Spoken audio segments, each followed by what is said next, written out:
way, way better on Oregon, that's for sure. Valkyrie's just a better tool here, plain and simple. But it's going to be Ying first from Red Devils. And then you'll see the second attacker ban is going to be Buck. Interesting decision there.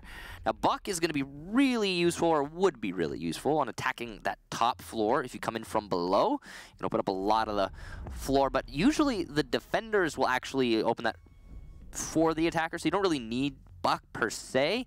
This is probably a specific counter ban to somebody that on the other team, they just don't want to.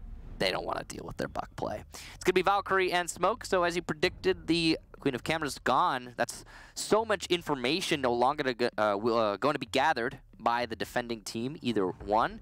And Smoke, not a common ban. As much as that might surprise many of you, he is a very powerful operator, probably one of the most consistent and dominant defensive operators to ever exist in Rainbow Six Siege.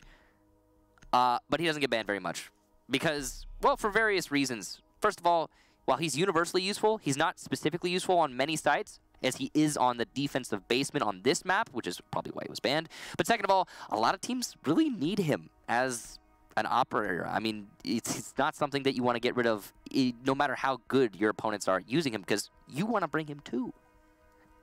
If my memory serves me correctly, we saw a Smoke ban in the Season 8 finals in Rio de Janeiro, Mocket banning Smoke against FaZe Clan. And Mocket started on attack, and you could tell that it really affected FaZe. And a Smoke ban is often seen as cheeky, which is a word that I have used too many times today, if I'm being completely honest with you, for things that we've seen. It's only been like 3 times. That's not too much.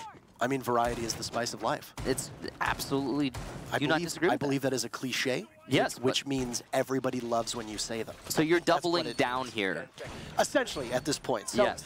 A Smoke ban is interesting. On Oregon, it basically means that you can't effectively hold off certain pushes that you see on either kids' dorms or laundry. Oregon has the distinction of being one of the few maps where you really don't use your hard destruction to open up lanes into the site. Think about kids' dorms. You've got the doorway that leads from Armory, that leads in towards Generator. You've got the doorway into kids' dorms. You've got the doorway at the top of White Stairs. All 3 of those doorways can be easily held down by a C4, possibly Legion Mines, or toxic canisters. The same thing applies to the basement.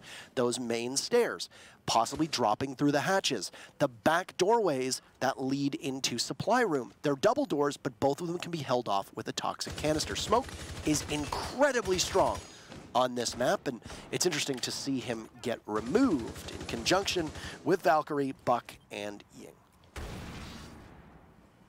So it's going to be a hold in the meeting hall for Red Devils. Dangerous play, that's for sure. We've seen it work out for many teams, but it's playing with fire, especially as GDN opens up a reinforced wall into the meeting hall itself. And the phone calls from Dokkaebi will be forcing Red Devils to reposition and answer their cell phones in order to continue to contest this location. Not an easy feat, but they are managing it. They still have 1 reinforced panel on the east side, as you can see, towards that main lobby. And they've also got Velvet on Echo, left unbanned, which is unusual, to support them from the tower stairs. There's a long angle, and from that long angle, he will take out Ion. So already a good start for Red Devils. They're losing a lot of control in terms of reinforcements, but they are paying back quite a lot more in terms of manpower. So right now, Red Devils in the driver's seat, especially as we come down to the last minute, and there are still both Maestro and Echo in play. And you took out the Finka with the grenades as well, leaving no throwables with any explosive damage that can be done on behalf of Black Dragons. Phone calls just ringing away on the defenders, but Vites is sitting here and just waiting alongside Mighty. You can see that there's a couple silhouettes of Black Dragons not too far off, assembling in the front lobby. And there's going to be VNX taking out Hugzor. A bad start for Black Dragons as now Abru takes out iBlacks. GDN is there, eliminates VNX, cannot find his second. Panico gets 1 for Black Dragons, but it's 2 for Red Devils to end round number 1, and a successful defense on Laundry's supply room will send us to one of the other sites. Black Dragons, not a sharp start here for this roster. A very clean round for Red Devils, I have to say. Once they started losing control, they stopped trying to re-establish it. And I have to appreciate that they left themselves enough buffer to get away with that. So a well-established hold initially for Red Devils. Looks like they have lost one of their players, though. And since it was, of course, in the transition period, it will be a rehost, as they are calling it out. So we were able to play one round between these two teams before an unfortunate disconnect on behalf of Red Devils. And we'll go into it yet again, and it's going to be Kids Dorms. And Dorms Main Hall as the second site after being successful on Laundry. Red Devils still on defense. So, operator selection slightly adjusted here. Echo being picked, but 6 picked off of into a Legion. So this plays into what you were talking about earlier. You're not going to need both a Legion and a Maestro on this top floor necessarily, and the Legion, I think, is a much better tool to have. Maestro also, if bringing the shield, is going to be able to do that little pixel trick you talked about. Of course, just outside of the dorm's doorway. So very powerful, gets control over the Armory Hall. We'll see if that actually happens. It's not necessary. Overall, his Evil Eyes will be just by themselves a great influence, but you give yourself every advantage possible. Now, the overall setup seems to scream roam downstairs right now for Red Devils, or at the very least, attic control. So you can see they're setting themselves up to have a rotation. Sometimes you would establish the rotation just to make sure the attackers are focusing their attention on attic.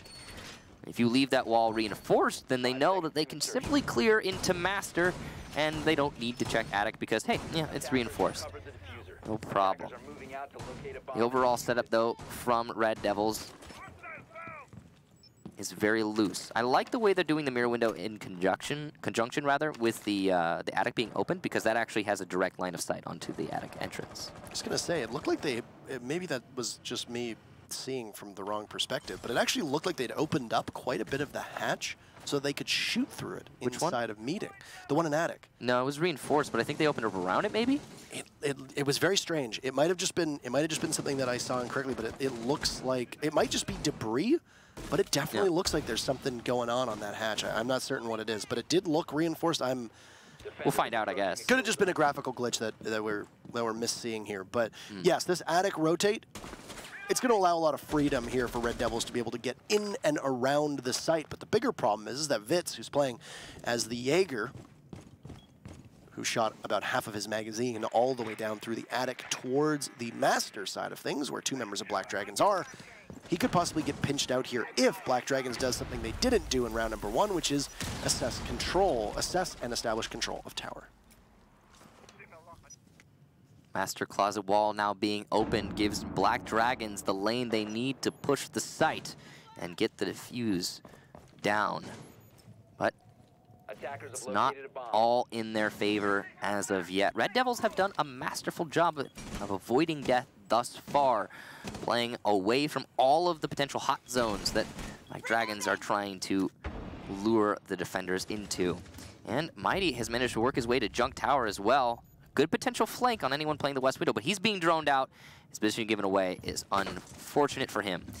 We also saw it go down earlier, so that's the Jaeger gone to High Blacks. Great job to the attack, getting at least 1 pick on this initial entry. And that was on the Roamer playing by Meeting Hall, so that's a lot of the flank potential alleviated. And Black Dragons can focus more on their site push. Interesting decision from Mighty to rotate back into Junk Tower after being discovered here. But could, again, alleviate that West Window pressure. Isn't a good spot to possibly grab one of the attackers, but it'll be the other way around as Panico does the unthinkable and grabs a second Velvet, positioned very improperly behind the mattress. It's inside of main dorms, getting marks. It's going to be Abru taking out GDN, but Ion is there. It's going to leave VNX as mute. Now holding that new SMG-11, he's going to toss out a C4, and oh no! Doesn't let it rip. iBlacks the team kill, but then finishes off VNX, and that is a much swifter round in terms of the execute, even though it took Black Dragons quite a bit of time to get there. And they will tie it up. That was actually really sad to watch, because if he had detonated the C4 instead of fat fingering his melee, then it really could have easily been a win there for Red Devils. A nice attempt, though, just not going to bear fruit. And I think a better execution for Black Dragons. A big part of that was that Black Dragons were able to take out the flank. And getting that early kill on VODs really did help them when going for the site push. Now, back to the top floor once more for Red Devils. And why? Because there aren't really any other great options, of course, on Oregon in terms of your defensive sites. They're going to go here until they go back to the basement, that's for sure. They want to win this one, though, make themselves as comfortable as possible. And last round, I think what they... a lot of the mistakes that they made were honestly just strategic outplays by Black Dragons. Black Dragons, again, able to shut down that flank. They put their smokes in key locations to deny information to Red Devils. The biggest thing for me, though, has got to be Panico on the west window, able to take out the flanking Mighty, and then also Velvet, as you stated very astutely, really poorly positioned. His barrel giving himself away, and yeah, you really don't want to see that happen. It was essentially a free kill. I also would have liked it. I honestly, you get droned out in Junk Tower, Mighty, you leave Junk Tower. And I get it, maybe he saw a drone on the way back to site, and he shot it too, and he was like, hey, I can fake this out and maybe keep control. But no, your enemy's going to be diligent on Junk Tower for the rest of the round. You really just got to play your strength as Legion and get back on the site to help your teammates. I mean, the other thing with the way that Velvet was playing, just as a side note, getting back to where we saw the Maestro playing by that mattress, his gun barrel sticking out, it's very similar to what we saw at a Jackal with the C7E and how long that gun is. A lot of players would try to hold a close angle, and the very end of that gun would end up sticking all the way down. So I know could have just been him assuming that he was totally covered. Yeah, I mean, absolutely, but I mean, he wasn't. And that's on him to be aware of the barrel length, I suppose. I do know there are people who play the SMG instead of the C7E on Jackal specifically for that purpose. The PDW is not that bad, but I mean, I also think that the C7E is one of the best rifles in the game. I think statistically, most people would probably put it up there, especially for the attackers here. However, 1 minute 30, first kill is going to go to Hugzord. That pair is going to rip right through Velvet, and yet again, the Maestro will not be a factor in any of the fights that will occur here as we are back on dorms. VODs with the silenced, or rather suppressed secondary there to be able to take out the drone without losing any anonymity. But the secondary drone will follow up and get information on VODs' location. So he's not in a great position. Mighty also going to disconnect. We'll put this into a 3-on-5. So less ideal, even more so for Red Devils. They have been struggling on this top floor defense, and it looks like it's going to be another struggle here. The reinforced wall means it's hard to deny this defuse, and it will not be... Whoa, what a peek from VNX. In fact, I eat my words as I'm spewing them.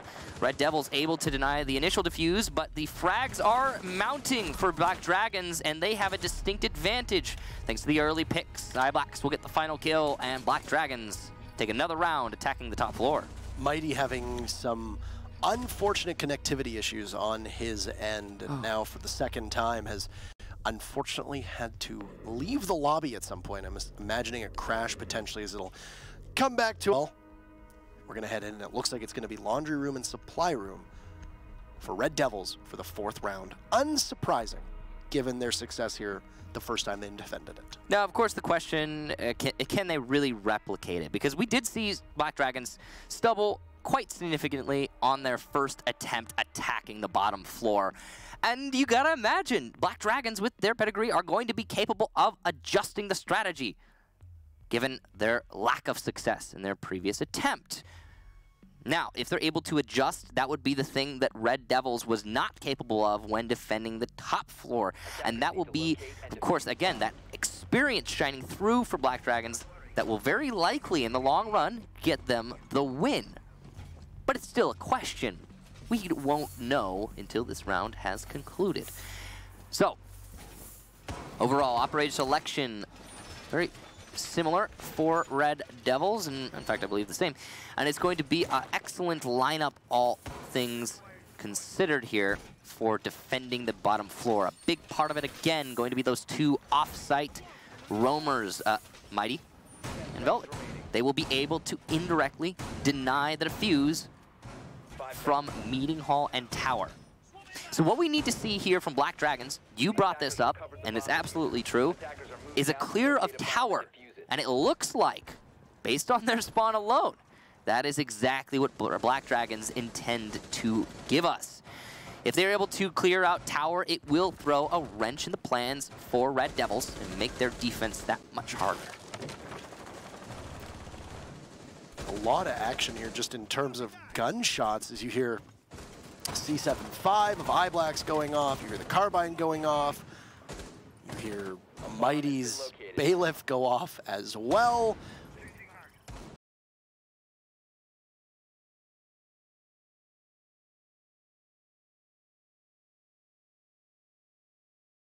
Corrected the course that they had on the very first round, where they didn't focus on Tower really at all, and that basically ended up being a major issue for them, and a big part of that was Velvet, the Echo, who is playing in and around Tower, and while he's not going to be long for this earth at all, he gets absolutely pulverized by multiple members of Black Dragons.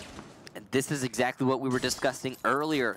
An on-the-fly decision made by Black Dragons, and granted, they had a lot of time to calculate this decision, thanks to the rehost, but at the same time, they were able to execute this new strategy so flawlessly, so efficiently, and it was the perfect counter to how their opponents were setting up. And yeah, Red Devils had the same time that Black Dragons did to adjust their strategy. They probably should have seen this coming and tried to mix things up a little bit, but they stuck to their guns, and it's cost them already a very crucial operator. I mean, this happens a lot with teams that are newer to Pro League, is that they only have a couple strategies that they stick to, and I mean, it takes a while for them to really be able to develop them, because you really need to step your game up after you leave Challenger League. The caliber of competition is so much higher. I think there's a pressure on teams to be able to compete and get a little bit cutesy by coming up with as many strats as you can. And well, once a team reads you, that can basically be all she wrote. So, focusing on this round, not a ton of time left. We are under a minute. There's going to be a logic bomb that will almost certainly signal Black Dragon's push in towards the site. It's going to be Mighty contesting with the Jackal of Hugzord, and say goodbye to Hugzord. Mighty will win this one, and he ends up proving that a Maestro can be extremely beneficial. Panico will at least refrag onto VNX and prompt the rest of Red Devils, who are currently holding down inside of Laundry Room, to have to try to look over towards Supply Room. And there you go, Ion will dance around Mighty's bullets, traded off by Abru, traded off himself by Panico and iBlacks, snagging that final kill. And it doesn't matter what site it is, Black Dragons are just gonna run over top of the defenders. They look fired up. Now, you could still expect to see another basement coming out of Red Devils despite their lack of success in just that round, because let's be honest, it was one of their closer rounds that they've managed to lose. Now, and then I'll add to that the fact that they won it the first time around. Now, well, again, we need to see from Red Devils is just a very basic strategy adjustment. It feels weird that it keeps coming back to this, but the honest truth is that, yes, Black Dragons are changing their strategy when they need to, and Red Devils isn't.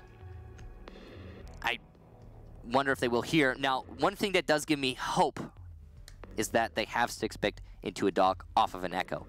Now, I hear you saying, but Kickstar, Echo is clearly the superior operator, and in most cases, you are correct. And in fact, possibly in this case as well. But it screams that Red Devils are trying to change their strategy. And that, again, is the most crucial thing here. They're not relying on the off-site play of the Echo Maestro combination, or so I would hope, based on that one lone adjustment. And again, hopefully they give us something slightly different. So far, the strategy, the setup seems to be the same. But again, the positioning when the actual round starts, I think will be the most important thing. I mean, you got to imagine for Red Devils, they're probably going to focus less on the tower push. Like you mentioned, it worked well the first time, but the second time you got to try new things, you got to change things up. And tower was not the play last round at all, especially not when Red Devils are letting what should be a pretty good defensive map here, or matchup rather, slip away for the time being. I do stand corrected though, because Velvet from Red Devils is still going to be playing over on the tower side of things, but he's going to be playing on the main floor of tower, just towards the back of the site, which is referred to as Harry Potter. Yeah, definitely subdued though. Not nearly as aggressive. I believe he was on tier 2, tier 3 last time he was playing in tower. Yeah, he was all the way at the top. Yeah, T3. Which is why he got taken out so easily. Black Dragon's not going to be able to get that kill this time around. You can see Vitz trying to lay some delay down here as he puts his bullets onto the other side of Attic. He will drop down. It's nice and safe and snug inside of Meeting Hall. But the problem is these two Meeting Hall players are being marked right now by the drones from Black Dragon, and they will be forced even further down into the site. And they honestly did not waste much time at all. Just a minute, which is not great. Attackers have located a bomb. But they did fall off with their lives intact. There are a number of teams in North America who will do this on Oregon as well, and it's a perfectly viable strategy. But look at Red Devils right now. All 5 members of this team just held within the site, all looking at different angles, and that means you have 0 map control at this point. And if there's any throwables, which you can see in the hands of Ion, indeed there are, in 2 smokes apiece in both Hugzord and iBlacks. There's a lot of disruption here that's very possible from Black Dragon's side of things if they can keep control of those hatches. And this positioning right now from the defense is going to be uncomfortable for both teams. It's going to mean that when we come down to the actual site push, it'll be a down and dirty brawl. And it will be, I'm sure, very hard to predict the outcome of that brawl once we get into it. As you can see, though, Red Devils, I think pretty wise, just going to be waiting for the push to come out. They don't have any really other good options at this moment in time. Mighty, though, will be downed, I believe, or possibly just lit. No, he will be down. Luckily, there is a dock in place, so he should be recovered, and yes, he is. With 75 HP, that's the dock doing his work. And the C4 in hand here as everybody from Red Devils looking back towards the supply room site. Panico and Hugzord starting things off with Ion and iBlacks jumping in. Panico gets taken out by a C4. And VNX putting in a lot of work. The Mute with 2 big kills, but he's going to need to reload. He's only got 7 bullets in his magazine right now. A diffuser going down successfully from Black Dragons. He said his job is going to get even harder. Saving one of the logic bombs from Dokkaebi for the post plant will give away VNX's position as he wanders out almost aimlessly, and while he and GDN will just miss the first couple shots, but the Thermite will make the correction needed and take out what little was left of the Mute on Red Devil's side of things. And now this is 4 in a row for Black Dragons, and they have now taken Laundry twice after losing it the first time.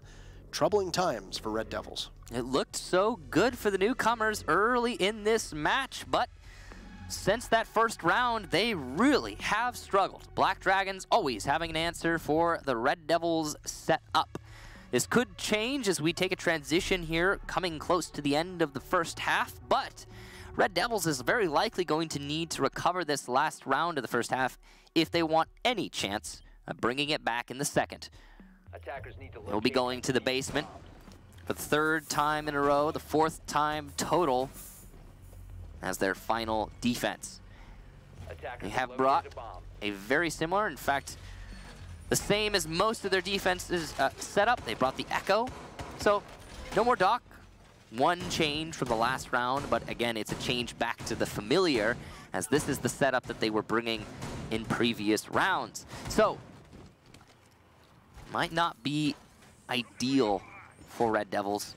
I honestly fear for them a little bit. I am guessing here, and this is pure guessing, but I am guessing that Black Dragons are probably going to adjust back to a main lobby take, considering they just did a tower take twice in a row. And no, in fact, I stand corrected.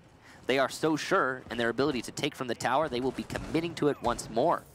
Rightfully so, considering the time that they attacked from the tower, they met with 0 success. In fact, it was their most crushing defeat. So they're going to assume that Red Devils have not adjusted for a back take after they faced a back take twice in a row. They're starting with 3 anchors in the site, and they have set a lot of utility facing towards the main lobby. So I think RDevilS is on the same thought process that I'm on. It's that, oh, Black Dragons have attacked back twice. They're going to go to the front this time. And they're wrong if that's what they're thinking.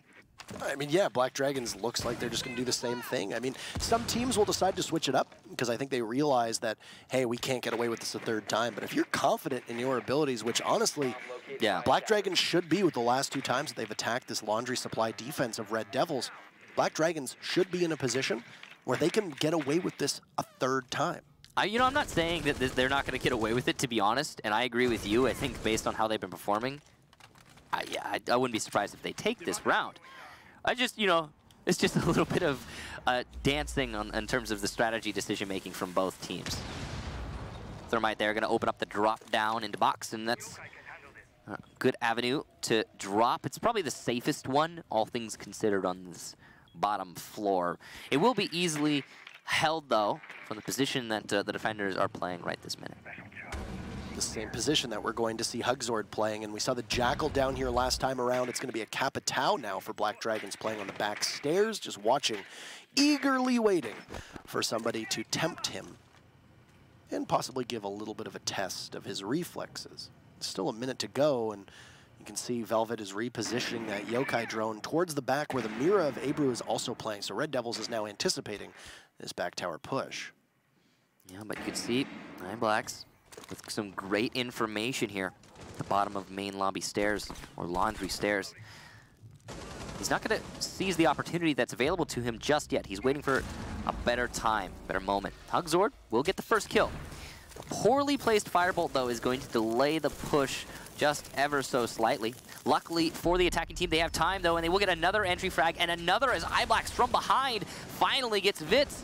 He will be right in the scope of VNX, though, able to get a kill, and 2 for Velvet will even us out to a 2-on-2. Echo in play, and he's going to be able to deny the defuse plant. Or no, he hits the wrong person, and GDN popping up right after will get the frag. Ion with the cover in the hallway will get the final one, and that ends the first half. Absolutely dominating performance that looked like it was swinging back in RDevilS' favor off of both VNX and Velvet, but that's all that really comes of it. Bad target prioritization with that Yokai drone to hit the wrong person. Hits the Ash to disorient her, but doesn't grab the Thermite who is on defuse. Now, from where I saw, or from what I saw of the Yokai, should have been in position to be able to take out the Thermite who was in the middle of a plant, but I think the decision was made was let's hit the Ash and try to pick off the Ash, and then as the Thermite gets off of the plant, you can possibly take care of him. But ultimately, you want to stop the plant more than anything and have somebody else try to take care of the Ash. That's just not good. Not exactly the best way. And your point is furthered by the fact that it was in the dying seconds of the round. I mean, you don't really have a choice. The attackers have to plant. Why would you not deny them? I mean, it must have been a bad angle. There's no way the Echo had line of sight on the planter and just decided not to hit him. So unfortunate is the word I'm going to use to describe that round for RDevilS. We now see exactly why RDevilS banned the smoke. If you take a look, after looking like he was going to run with the glass, Velvet 6 picked onto the Blitz. They've got a Blitz, they've got a Montaigne, they've got a Finka, and they've got an Ash. And now you can begin to understand why the smoke ban came in. This is a lineup that we have seen teams run in Latin America. It is a very specific regional meta that we see. And oh my. So let's break it down. What's going on here? Why do we have 2 shields? What's with the Finka? So, as you stated, the Finka pick, that's the smoke ban explained through and through. There's nothing really else to be said about that. The double shield, as I'm sure many of you have experienced recently, shields are very powerful tools of war in the current state of Siege, and both of them are very capable of fragging out. But you know what makes them even more capable? Finka's boost. So they're both going to be extremely powerful killing machines, if played correctly by Red Devils, and potentially unstoppable. We talked about how there might be a comeback in the second half from Red Devils. If this formula works for them, and it works really well, that comeback is still possible. We're not even on match point yet. And Black Dragons doesn't have much to stop Shields. You know, it might seem silly, possibly run a Capkin. It might seem silly to run a Frost or a Legion, etc. Yeah. There's not a lot of opportunity here to Echo. really slow these Shields down. And yeah, there's not even an Echo on Black Dragon's side of things. And first kill is going to come to Velvet. He's going to drop that shield and take out Ion.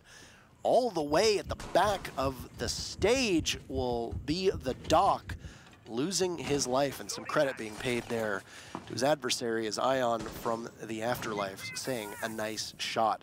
These shields, undisturbed, will just continue to wander down the stairs, fully extended as Montaigne with Blitz, the smaller shield, not too far off. Abreu looking to possibly try and get the mute charge and say goodbye to Velvet. Oh man! They managed to eliminate the Blitz on a great shot there from the shotgun of the mute. You know, it's odd to say great shot with a shotgun, but absolutely well put there, as that was a really narrow shot between the Monty and a hard wall. Not a great opportunity, but GDN certainly seized it. Wondering what iBlax is thinking all the way back here, waiting as he knows that there's some bodies up in Meeting Hall. Vitz is relocated. He's going to head back down towards supply side. He sees the Jaeger, and the Ashe is just on the other wall. Mighty might be able to get the kill through the wall as they try to mark the Jaeger, but no, Hugsword takes Vites as he drops the shield. Mighty fells Hugsword back, and, well, Red Devils right now on the precipice of being able to take this round. But it's all going to be in the hands of iBlax as he looks and he sees the Ashe, but lands most of his shots. It's Panico credited with the kill as things get frantic. iBlax is still there, and the shield strategy doesn't work at all to match point. Black Dragons will go as what a good read and reposition from Black Dragons in order to shuffle those shields into a much narrow corridor and allow Black Dragons to capitalize on it. It is now 6-1 match point. I'm sitting here absolutely flat. Just, I don't understand what was going through Red Devils' heads. All right, so let's break it down. We're gonna go through the whole thing here. Okay, they start double shield strategy. They clear out from the west side of the building. They go through the most laborious task that you can possibly go through when attacking the bottom floor. That's clearing out west lobby. West side. It takes a long time, all right? But they do it. And then they start pushing their way in through the main lobby. Clearly, that's their strategy all along. That's why they cleared the west side. And then they stop doing that and decide to try and clear from tower. But wait, there's more. They don't clear tower, leaving two roamers in that position, able to flank the push as they drop from Meeting Hall. All of that made no sense to me from Red Devils. A truly confusing round. Black Dragons luckily had people in the right positions to seize the opportunities presented to them. But I really, again, I have to lay that at the feet of Red Devils. That outcome was purely in their hands. I feel like they had a really good formula. I feel like they had the right kit to take that round, and they just didn't use it properly. Unfortunate. Hopefully they will use it slightly different this time. They have brought pretty much the same once again, but you know, they got that double shield, they got that Finka, but they're going to be attacking from tower this time. So instead of adjusting their strategy mid-round, they're going to start with tower. The big difference here is that it's a top floor take, right? So they can clear the tower, and that means they can go for the repel. But the repel strategy on those north windows is not exactly perfect with two shields. It's overall, this is going to be, it's just a little bit confusing. And they've left Ion, actually, and GDN both in tower. It's been a very different change that we've seen to some mutes now playing the shotgun, given that mute was able to get access to the SMG-11, and you saw that GDN last time put that shotgun to good use, being able to take out the Blitz in a one tap with the buckshot. But you've seen Adrenal Surge go a little early. I think they were anticipating a much quicker push, or push back from Black Dragons, rather. Ion still watching from above. You saw GDN just narrowly miss a shot on the Montaigne of Vitz. And now Red Devils has actually moved backwards. The entire strategy with shields always is to clear out thoroughly and hold down your flank. They didn't do it last round, and they're not doing it this round. They're instead adjusting their strategy because they are meeting opposition that they cannot face. This is troubling for RDevilS. And now after abandoning tower, you see a push over towards armory side of things. And you're going to lose the Montaigne after the blitz. A Velvet takes out iBlacks. And, well, another Finka boost is going to come out to allow a little bit easier and manageable recoil control. Knowing that the setup from RDevilS doesn't have any ability to take out a Mute Jammer or a Bandit Coil means that it's going to be very difficult to get that generator wall, that closet wall opened up on behalf of RDevilS. And you see the floor is completely destroyed as well, which means that you can't put the exothermic charge down, which is going to be an even larger thorn in the side of RDevilS. Rotating over from tower is GDN. He's now situated just underneath the stairs inside a meeting with the C4 in hand. He'll toss it out. There's bad intel. Doesn't connect with anybody on the other side. Blitz is poised and ready to push into Panico. Could be an easy kill for him, but he's got to deal with the crossfire. GDN, despite missing his C4, will not miss the SMG-11 shots. And Velvet has also been lit up by GDN on that long angle. The C4 from Panico finally finishes off the shield, but VNX able to refrag as he enters the site. Ion will get his teammate, and GDN finishes off VNX. Black Dragons take it. An absolute domination. That is 7 rounds in a row. Incredible. And the first that we're going to see in Pro League in terms of 7 in a row. Now, mind you, under these rules at DreamHack Winter, we did see a 14-0 that happened off screen. So it has happened before, but excellent job from Black Dragons. Yeah. To take that 7-1. I thought that it was going to be much closer given the way that RDevilS started. No, I agree with you. I think it was going to be a closer one, or I thought it was going to be a closer one at least. But Black Dragons truly proving that experience is the master of all in Siege, and a very dominant victory, saving, except for the first round, excluding that one round, which looked like an entirely different match. It was all Black Dragons. And they looked good. They looked very good. Velvet and VNX tried to bail them out a number of times on RDevilS side of things. Really couldn't do it, though. But this was more of what we'd expect to see from the team that finished so well last season in Latin America Pro League, finishing 3rd overall, and a good first look for a Black Dragons roster. And in fact, the old Black Dragons from last season struggled to put up wins on the board, and I think this team is now already halfway there, or 1/3 of the way there, and it's only been one matchup so far. So look to see more good things from this roster in the meantime. You know, on the note of VNX, because you brought it up and you're right, is that VNX was almost always, it seemed like he was trying to dig his team out of a hole. And this is a little bit nitpicky, but I think that he's being put in the wrong position. Every single time I saw VNX in a clutch situation, it just seemed like he was the last one alive, and he was in a really important spot. But it was also almost always a really important spot that was easily countered by the positioning that his opponents were in. Specifically, of course, when he was playing in the closet there. Could you imagine if he had been in a more dynamic position, maybe by the box, able to directly confront his opponents instead of having to fight his way out of a corner? Either way, again, just a little bit of nitpicking. I think overall, strategy was the problem for RDevilS. So they're going to have to go back to the drawing board. I liked what they tried with the smoke ban. I liked that they tried the shield push, but I mean, it didn't really work out well, and maybe one day it will. But in the meantime, we're going to just throw to a very quick break for you yet again, and then we'll have our 3rd matchup of the day. It's going to be Ints going up against Pain Gaming. We'll see the team formerly known as Bootcamp Gaming, in case you're curious. They'll be going up against the team that almost got relegated last season. It's going to be a barn burner. We'll see you in a few minutes.